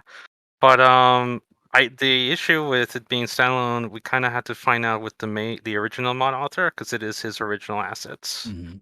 We were only Yeah. just given permission to use them. Right. Right. That is a really good point. And that also goes off of the other side of things when you said about like, are we looking to incorporate other mods? We are always looking for a chance to collaborate. Mm. But it's whether or not we can come to an arrangement that works for both parties, that allows us to incorporate these things, as well as not just going, "Hey, look, guns." Right. We already get enough crap for not being lore friendly. We're just like, we're trying our best not to go, hey, look what we found in the back of the closet. Now you have access to this completely different gun that doesn't really make sense. Where was it at the beginning? How are we going to tie it into the story? That's what we're kind of trying to go for. Do our best to And- alleviate those problems. The Right. biggest issue is all those animations, as you know. Yeah. Yeah. Absolutely.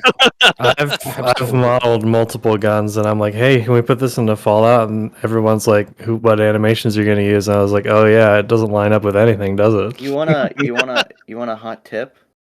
Yeah. Hot secret tip. Yeah. All of War Daddy's animations are open source. You're kidding. I didn't know that. Okay. Oh. Okay. Yep. All of Right there, their Duncan. Fallout 4 animations. Pig, are- you gave away our secret. How are we Well, That gonna means- that's my big secret about it. That means you gave Thomas us the the Tank secret, I get to Engine assault utilize. rifle. Yeah, that means Thomas the Tank Engine assault rifle might be happening. It might be happening with the tactical bean holder. Choo choo, motherfucker. So It's, that's the big secret. That's always the funniest part. I know two of you are pretty new to the server, but for those who have been around a little bit, we have a lot of areas dedicated to helping people learn how to get into modding because, we're all part of this community and we don't want to see it die. And, Right. every day somebody leaves the scene and sometimes some really big, talented mod authors leave and it's like, oh, we're never going to have another, Az or Deadpool or you name it. You say War Daddy because he kind of disappeared. Yeah, War Daddy hasn't done You a know lot. what he does now? What did I he do? actually stayed in contact. He repairs old consoles. Oh wow. Yeah. Neat. He's also Italian. Thanks, Pig. That's what else he does. Uh, my appreciate that. my point being that it's really cool to help people get into the scene, and I've seen a handful of people through our Discord even come in with absolutely no skill whatsoever, and we have all these awesome, generous authors in our Discord. I'm really happy that we've been able to bring these people in who thought, hey, wow, this guy does cool stuff. I want to be part of that little community, and they come in here, they spread their knowledge, they help other people learn, and they help us learn, and we all improve off of each other, which is just, really nice, positive place to collaborate. And seeing these new people come in, and some of them do succeed, and it's awesome to see that, where they learn from their mistakes, they learn, and they come in here with nothing, and they pump out a weapon mod or an armor or something cool. But you also see the other side of that, which you see time and time again, is somebody comes in and they say, I want to make the thing. They get to the modeling part, they make the model, and then they see what they have to do next, and they go, nah. Nope, not for me. And they'll come in with this really cool model, and I'm like, yeah. What animations are you going to use? And they go, What? I didn't think of that. or Yeah. my favorite. It just doesn't work. My favorite is they don't even come with the model. Like, they didn't even bother learning Blender, and they come in, they'll go into like our mod idea chat, or we have a concept art chat for the really early stages. And they'll throw out something. They'll be like, I'm gonna make this mod, and I'm like, yeah, what animation? They're like, I'm gonna make my own. And I'm like, you've never modeled. You're gonna make a new animation? Why do you think there's only like 3 animators in the Fallout scene? You're not wrong. Yeah, You're Spoiler- not wrong, man. That's just brutal. Spoiler That's alert: why they are treasures. they are. We don't have that Like- many. Like Blame Gaming told me, like, when he started doing animations, he was basically telling me, I know all the animators like by counting my fingers. And it was kind of crazy when he told me that. I'm like, and it's true. It's like, I think of Code, I think of him, I think of War Daddy, and a few others. But it's like they're a treasure. No, 100%. Because animating freaking sucks. Animations bro. are so annoying. Animations It's are a so Fallout modding currency. Like, It's Yeah. funny though that you brought up the whole like new modding and new authors. Bit of a story time. I have no background in anything to do with modding. We'll be pretty sorry. You're gonna tell him how you entered? Yes. Yes, please. So oh god. oh, it's a good one. So one of our team members is Australian, and I had Horrible guy. he's a great guy. He's super eccentric. He's totally into the modding scene. But he's chaotic, and I don't think he thinks everything through right away until after he wakes up the next day. So I get in 9 a.m. like on a Saturday. It's the afternoon, or he had to go take a nap. He was really tired and stayed up all night. So he goes, "Hey, you mind coming into this Discord for me? I want you to do some voice acting for me." I was like, "Cool, yeah, absolutely. Why not? We've been friends for years. Screw it. I got nothing to do. Sure." Invites me in. He gives me developer tags. Now I can see everything. And no one else knows me. He goes, great, Kate, going to bed. Bye. It leaves. And Ghost Doesn't messages me say that morning. nothing. Do you know this guy? I'm like, no. Do you? Yeah, I'm so like, they're no. like, they're on red alert in the background. Like, who the hell is this Spades guy? He has access to everything. So I like got in their mod chat and I was like, hey guys, I don't think I should have these tags. I just wanted to let you know I'm here. So I ended up talking to Ghost, and Ghost's like, oh, you're here for voice acting. He goes, I'm just going to take these tags away from you. Yeah, we'll go from there. And that's kind of how where I started. And then, like we brought up previously about voice actors getting involved with the writing of characters. That's kind of how I snuck my foot in the door, and they now can't get rid of me. I've cemented myself in my chair, so I'm super You have glued like in. 5 characters. True. It's not my fault. It's not my fault. I So did he's good like work. your Ben Pig. He's our version of your Ben. Pretty much. Yeah. But I basically wrote the voicing and the mentality for, we'll call it the main employer. We'll just leave it at that for those who haven't played. And I based him off of individuals who I've met in my life, as well as that sprinkle of enclavey goodness. And I don't know. I thought he came out really, really well. He was a very believable character. Obviously, the bad guy undertones are there. And just it was good because it was like you went through the whole main storyline to meet this guy, and then you're like, wait, what? That's it? What happens next? And I think that was the really cool part because you're like, everyone brings in, the Enclave is the main bad guy at the very beginning or somewhere in the middle. But with us, we brought them at the end as, reveal the curtain. Haha, you've been working for the one group of people you probably don't like this whole time. How do you feel about this? And I don't know, it's just really, really cool. So I started with that, and then they asked me to. Feedback was great too about it too. Well, yeah, right. Well, because we went back and forth. I think what was it, like 8 hours, something like that, with the dialogue itself. Yeah. And I wrote the lines. We coordinated everything together, and then it turned into, "Hey Spades, you want to look at this for me? Hey Spades, you want to look at that for me?" And I kind of stuck myself in as a bit of a writer.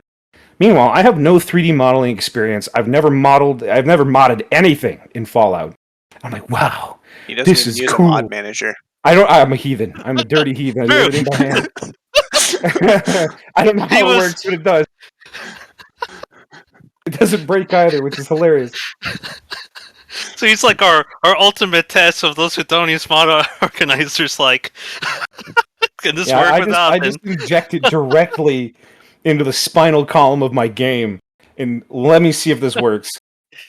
But going off of just that, like that's when you have guys who are willing to let you help with the writing. Get creative. For those people that like never have done anything, there's opportunity. Just volunteer yourself. Get out there, try to get your voice in. Don't push certain aspects. If they ask you for your feedback, though, don't feel obligated to stay silent. Try to get involved, because once you get that creativeness going, and you gel with the author, and you go back and forth for dialogue, the doors that open are everywhere. Because even like I said, I started with voice acting, but I was starting to learn meshing through another member in our community, and the meshing was kind of helping me become a dev member. But me with voice acting, one reason why Noble is so chatty is that at the time it was surprising we didn't have that many people volunteering for voice acting. So I thought roles would be out quick. Like, you look at London, Miami, it's like it's kind of like nonstop recruitment of voice acting. So I was thinking the same thing, but there was no one. So like every time Ghost would say, "Hey, can you do this line? Because I want to test something here." And I'm like, "Okay." Or I give him the feedback, like, "Hey, do you think we could do this?" Like the whole spiel with um, Wolf talking to Noble. I asked Ghost, we haven't done any really interactive NPC. Like, is that doable? And it says, "Let's try it out." And I gave him the script and role, and I had already started claiming the assets for Gage for that, and we just went for it. But I just kept adding feedback to see what something we can add, and we test it to see if it works. But The sorry, go cool ahead. thing. No, go ahead. Okay. The cool thing about having voice actors give feedback and whatever is there's a really good video by Ron Serling, or not by, it's an interview of Ron Serling. He's the guy behind Twilight Zone. Okay. Where Ah. he talks about how to deal with writing characters so they don't sound like you. Because normally when you write Yeah. characters, they sound like you. And I think a good way is getting that feedback from the people. Mhm. And he talks about that, talking with actors and putting other people into Funny you this, say and that. not just Because that's one reason that I was loving about Spades specifically when he was doing voice acting and such. He would look at my lines and he would add to it to kind of bring the character more alive. Yeah. yeah. And That that's too, Agree with like that. if you think about it, there are some words that you naturally gravitate towards, and others Never. that you avoid because of just how they sound. They don't sound natural when you say them because you're not used to saying them. So when I'm working with a voice actor and they go through the line and I'm listening to them speak the line out in practice just to kind of get the repetition in, and you're like, that doesn't sound natural. I'll ask them, like, okay, how would you naturally convey this information? And they'll go, okay, well, I'll move this word here and this word here. I'll change this, and they kind of get involved with it. And I think that's what a lot of some groups, I won't say a lot of, some groups lose touch with that personality that can shine through with characters when you don't incorporate the voice actor into the character itself. Like bringing them alive is such an eccentric, like an integral part of making people believe the story you were trying to tell. And I think that is a really important part when it comes to audio direction. And a lot of people lose that because I've done voice acting like periodically here and there, very minor characters. And they'll be like, cool, I want you to say, hey, how are you? 3 times over, 3 different ways. I need you to say, oh, wow, that stinks. This way, and this way. No, that's not right. Sound a little more monotone. Like, what? Okay. This doesn't sound natural to me, but all right, no worries. You know, an accent doesn't work with this type of saying or whatever, but it is what it is. Yeah, if I didn't have the feedback with my writing, every single one of my characters would talk in a horrid Midwestern accent. The fact that he brings that up. I don't do a ton in the way of writing for mods, stories, etc. But in the times where I do have to write for, say, a D&D campaign that I'm DMing, or back when I was doing essays for college and whatnot, speeches, I found, and I'm sure this could very much apply here as well, is like you don't write out what you're gonna say word for word because you're always gonna mess up the line, and it's gonna sound not organic. And so what I've found is writing everything that I want conveyed in cliff notes and then vamping it all. That's how I do my videos. I'm like, touch on these 3 points. From there, we'll just let it come out like you're talking, and it sounds so much more natural. It sounds like you're having a conversation, not like you're reading a page. When I DM, you know, you're right. I need to make sure that I tell them this, and that. Everything that happens in between is fun character building. And Yeah, whenever I'm writing, I do the important lines to do quest stuff first, and then everything else is the meat around the bones. Yeah, and like even when I did speeches in college, like I did a handful of communication classes where you have to it's just speeches. You just go up there, you talk for 30 minutes, then you're done. And I learned at some point in high school, oh my God, don't write an essay, especially if you're somebody who's really like not cool talking in front of people, which is a skill that you learn as a YouTuber. But you know, in high school I was terrible going up in front of the class and talking. And so, you know, if I wrote out an essay, I'd sit there, you know, eyes on the paper. And then I learned, no, I learned it, I think, in a chemistry class because he needed this long speech. I was like, Interesting. no. It was a weird thing where in chemistry we had to give a speech.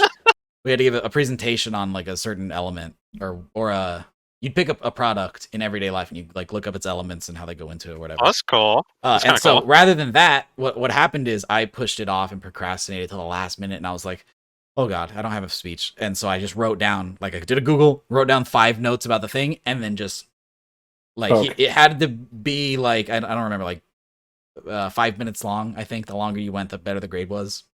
Yeah. And so I would just look down at it and look at the note and be like, okay, I'm going to say everything I know about this thing.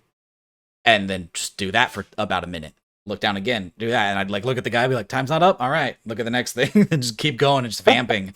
And like that became my new way of writing. Everything I do is just like cliff note, vamp, cliff note, vamp, and I don't know. It feels so much more authentic that way, even though it's completely disingenuous. Like, it's like you put in the least amount of effort, but you get the most out of it if you're going for that like natural feel. But there is a downside. Occasionally, you'll hear me repeat myself over and over because it's like now I'm vamping too hard. I have nothing to say about this thing, and then you end up saying then you end up in the video saying that's pretty neat 10 times, and you don't catch it until you edit, and you're like, oh, all right, I ran out of synonyms.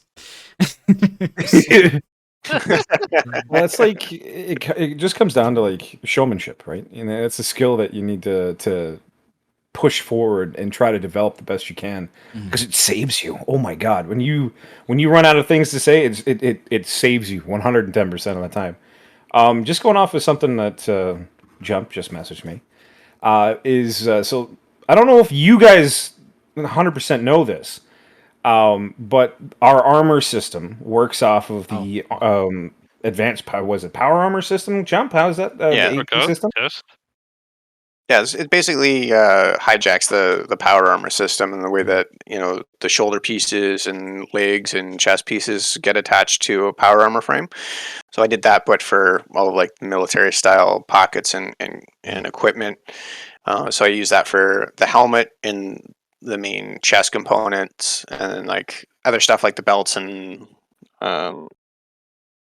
the like arm attachments. They just use the traditional indexing swap, where you can just like it just loads a different model when you've switched its indexing. But like the actual customization for the pouches and the the rigging on the chest allows you to have like I got like 70 different little pockets that you like swap out that sit in different spots.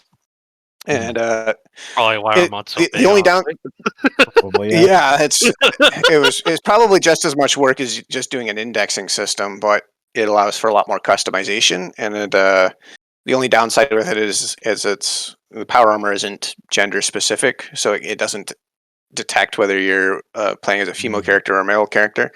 So I had to develop the system twice, one for male, one for female, which is why when you but it's so complex. It allows for a lot of customization. Yeah.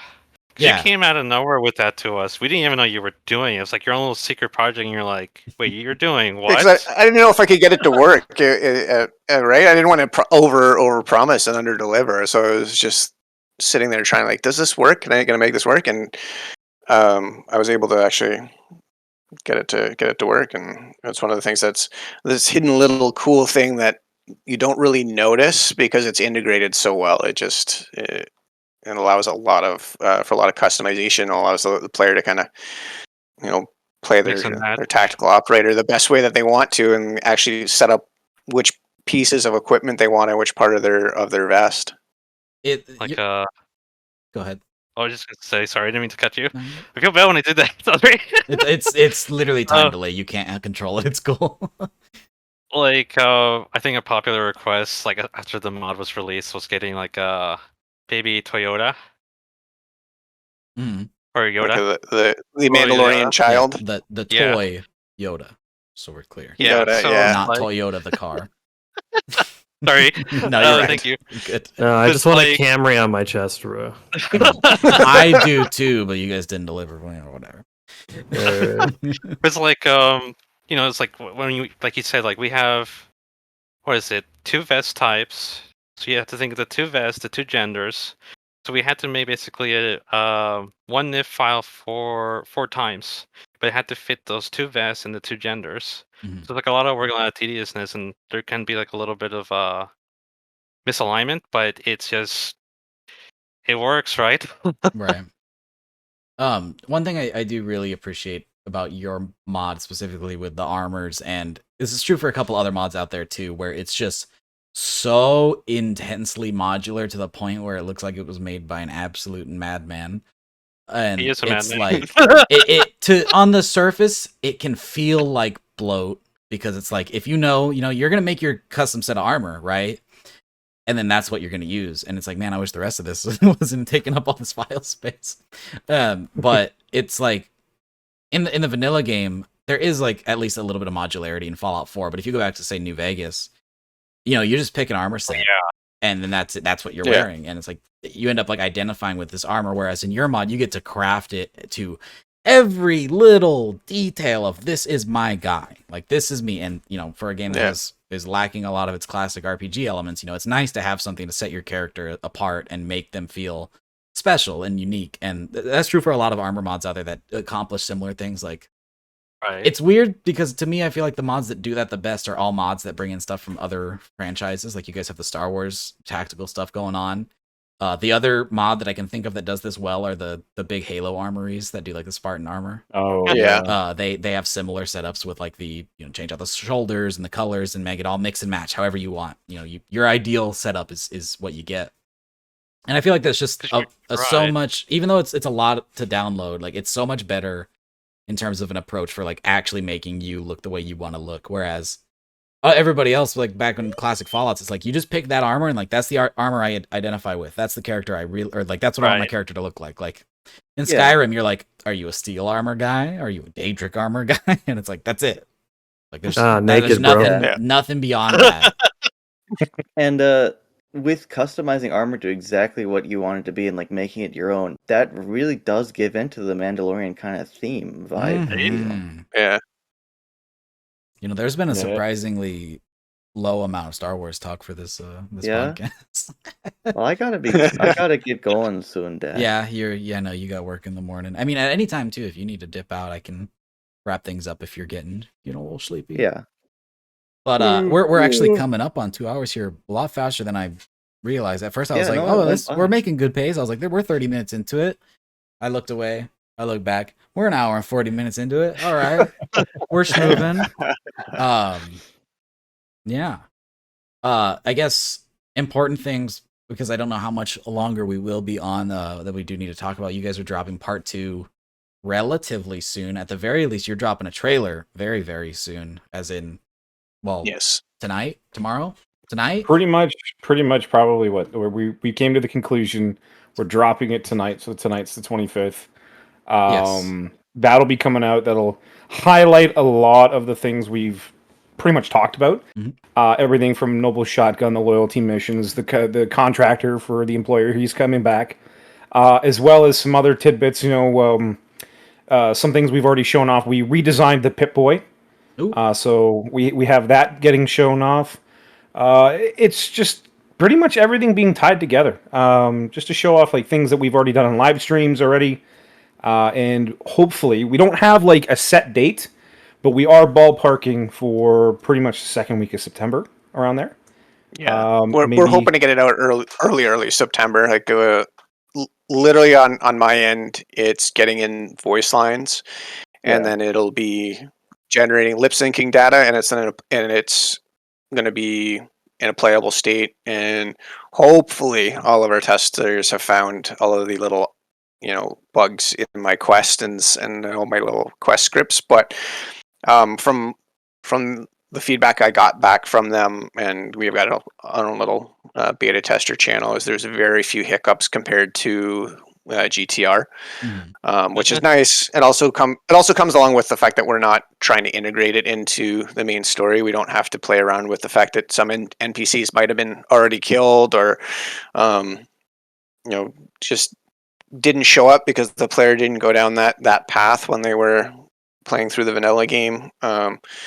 It was really like the nice thing about this is that now that the main quest is done, it's our story. We get to tell this story. We get to drive the player in our own direction. That's not specifically focused on the soul survival and soul survivor and the Fallout 4's backstory. So we're really excited to bring that and be able to tell that story, and also at the same time integrate some of the DLC that's there, because they've got great terrain and landscaping that we can use for our own purpose. So it's a nice stage that we can now use. And then especially now that the main story is done, the Commonwealth is able to like reutilize a lot of locations that aren't touched or used after the main story is done. I don't have to worry about breaking those quests because they're done and over with. Right. Very cool. Yeah, I'm at the end of my development cycle for my mod, so hopefully I'll have it up before yours, or maybe after. I don't know. We'll see. Well, Oh, it's a race now, I'll huh? keep you guys posted. We'll see who gets more downloads. All right. You. It's gonna be you. It's gonna Oh, be you. jeez. So yeah, you guys are coming out with chapter 2. What's on the horizon for that? I mean, obviously you're not going to be giving spoilers, but I'm assuming there will be chapter 3, and I'm curious how far you guys intend to go beyond that. I mean, everybody sets their sights on, in the modding community, you have all these projects you want to do, and your guys, with a project like this, it's a bit more linear, whereas like for Pig and I, it's we got 80 weapons we want to do, and they can be done in any order. But for you, it's, where do you see your end goal? Is that number? Nick, you forget that I'm working on like 8 things right now. Is your end goal, is it part 5? Is that when you wrap up the story, or are we looking at like 8 parts? Are we doing a trilogy or a saga, or are we going full on Force Awakens? Like. So for us, what we have drafted for storyline and non-specific quests, but just a general overview, we want to make use of all of the Fallout 4 DLCs. That is the main goal, is to be able to use Nuke World, use Far Harbor in our story elements, and then if we get to that point and we want to keep going, we can, and then we can wrap up the story with our own world space and our own environment and our own story that doesn't utilize anything in the Commonwealth in the vanilla game. I don't want to overpromise and underdeliver, but we are very committed to at least getting through the Fallout 4 DLCs. Okay. So that is what we want to be looking at. We definitely have like huge background with the characters too, so we want to tell more about their lore. We've had that set up from the beginning. Mercs of Musics does that. Yeah. Yeah. So like our next expansion is really going to tell the story of like your companions and their backstory and more about the guard and where they come from and their structure. Just details that we didn't put in GTR because we hadn't written them yet, and we didn't really realize that we needed to kind of like we didn't really. It was kind of one of these things where it was like we were writing it on the fly as we were developing the quests and developing the faction. Like we didn't have a good storyboard going in. We had an idea of how we wanted to finish Fallout 4 with this faction, but beyond that, it was kind of all right. Let's see what we can come up with afterwards once this is done. Right. And unfortunately for us, because how the development process went, we were like, cool, we're going to go on hiatus and just fix bugs for the first 6 months, and then we'll see what happens. 2 weeks later, Ghost is like, hey, I got a great idea. And this is the funny part too. First Music was supposed to be like 4 quests. Right. It was supposed to be like just a little add-on. That's funny. But he's a madman, like I said. That's how it goes. It starts small, and then you end up with way more than you intended. You mentioned for a second there new world space potentially for the far future. Now, obviously, that's quite a ways away. So, speaking purely hypothetically, what kind of world space would you guys be thinking of? Would you be looking just for something a little similar to what we have, but just a new space for you to play with, or do you want to take the Bethesda approach and offer something completely different to anything we already have? 16 times the detail. Exactly. Shut up, Thomas! Shut up, Thomas, before you get quoted. I have a thing with that's already a quote, bro. I have a thing with doing world spaces. Is the Commonwealth is a fucking mess to deal with pre-combines and all kinds of scripts and stuff going on with quests and whatever. It would just be nice to have my own area to have all my stuff in and not deal with that. Yeah. Well, exactly. With what we're thinking about doing, and I won't go into super detail. Hypothetically, in the hypothetical of stuff that we may or may not have already written, allegedly or not, we want to create an ending of the story that fits, and sometimes that's hard to do within the confines of somebody else's creativity. So with stuff we're trying to do and thinking about, and the grandiose ideas that we may have already started looking into, we have a climactic finish of the story in mind. Again, though, don't want to oversell something and then underachieve it. I But think we're still drafting it. we're drafting it, we're thinking about it, we're bringing in people that have the skill sets that could help us create the vision that we have going forward. It is a thought process for now, but again, we have to make sure it gets there and it's of a quality type that we're okay with saying, okay, yeah, we can put our names on that.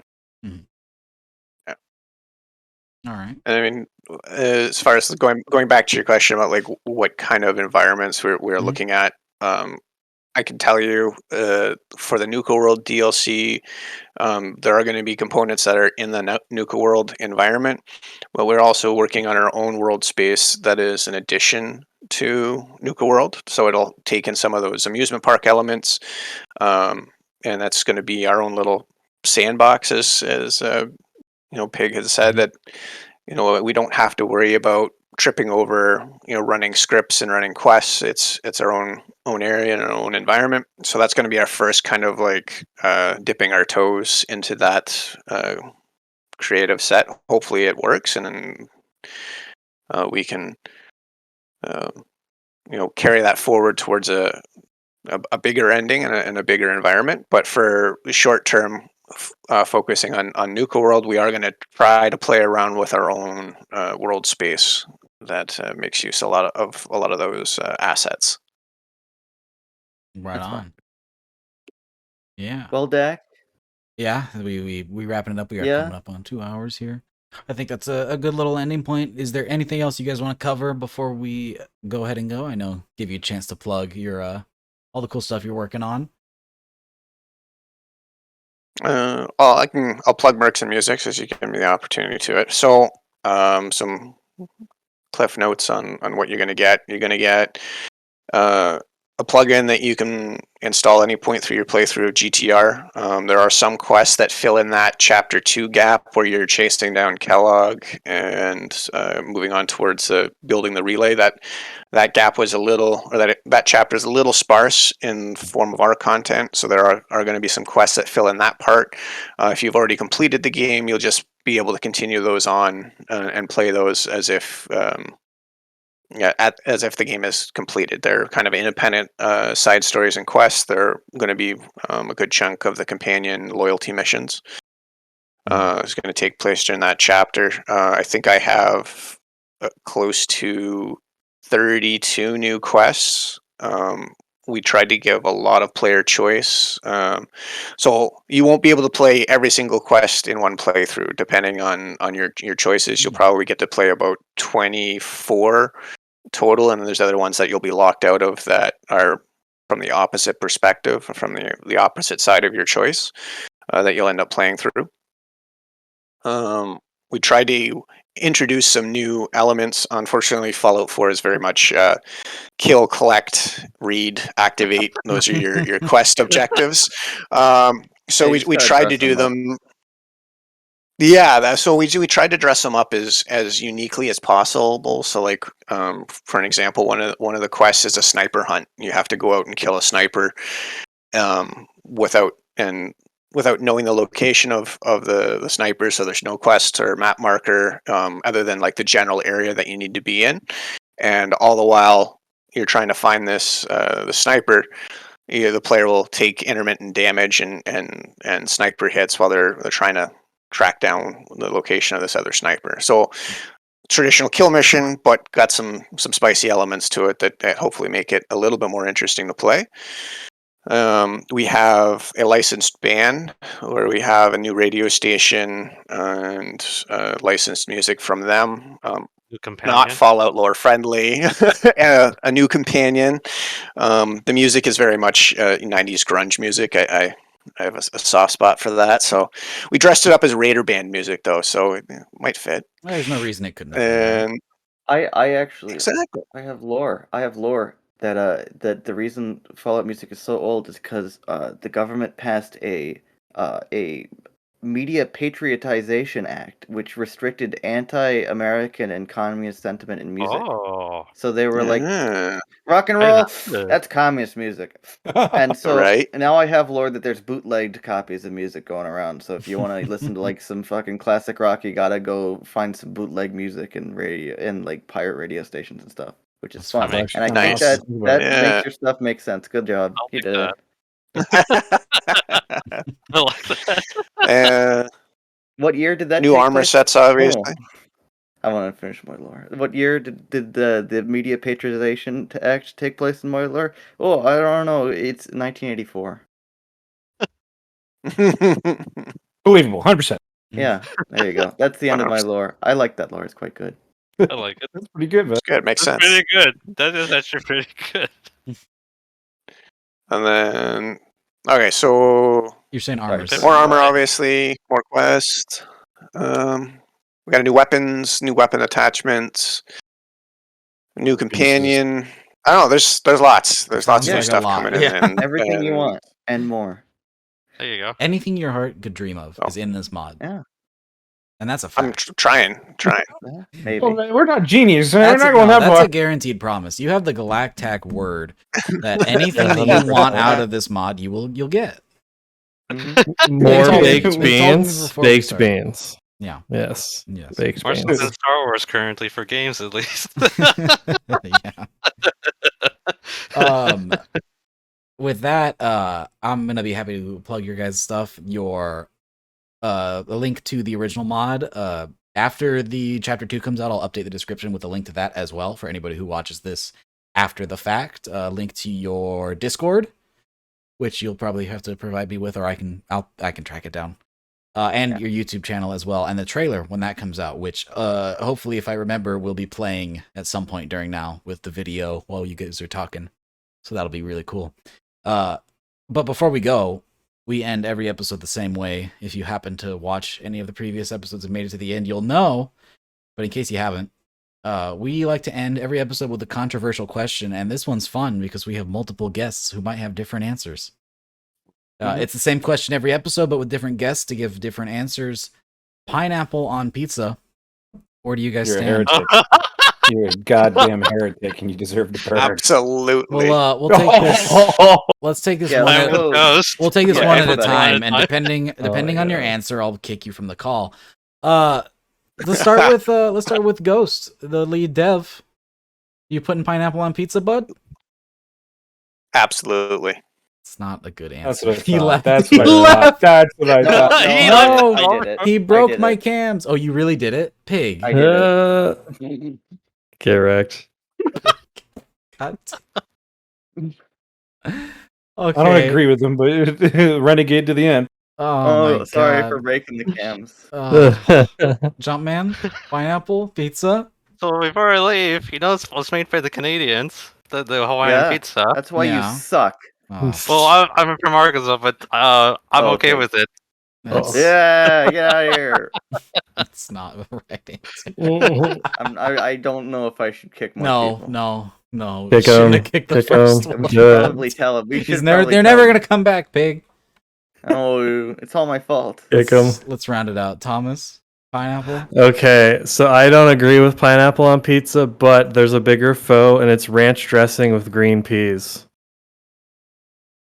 What? What? You Yes, can kick him. You have my permission. that's a no. That's a real pizza somebody made, and I think we need to band both sides together to We need to like just beat up do an those entire, people. We need to do an entire episode of cursed pizzas. Yeah. just cursed pizzas. It was the picture scarred me for life. The sauce was ranch dressing, and the topping was green peas. And I was like, okay, maybe the pineapple people aren't so bad. One does not justify the other. Spades. No, but you could beat up the other third person first, and then I'll beat up the pineapple people. Spades, you One get at to a be the time. one to end it here. Pineapple Yeah, pizza. no, Yeah, no. you're that's Canadian just too, no. mister. Dude, we deport that stuff to you so you guys stay Like Justin distracted. Bieber. Justin Bieber, Jim Carrey, pineapple on pizza. Nickelback. We even called it Hawaiian to scare you. Yeah. My home, it was beautiful until the Canadians attacked. With our niceties and our I Cobra said it. chickens. I said it first episode, War of 1812, Pineapple and Pizza, two of the worst things you guys have done. Yeah, and we'll take pride in both. With that, thanks for watching, guys, and we'll see you in the next one. Yeah.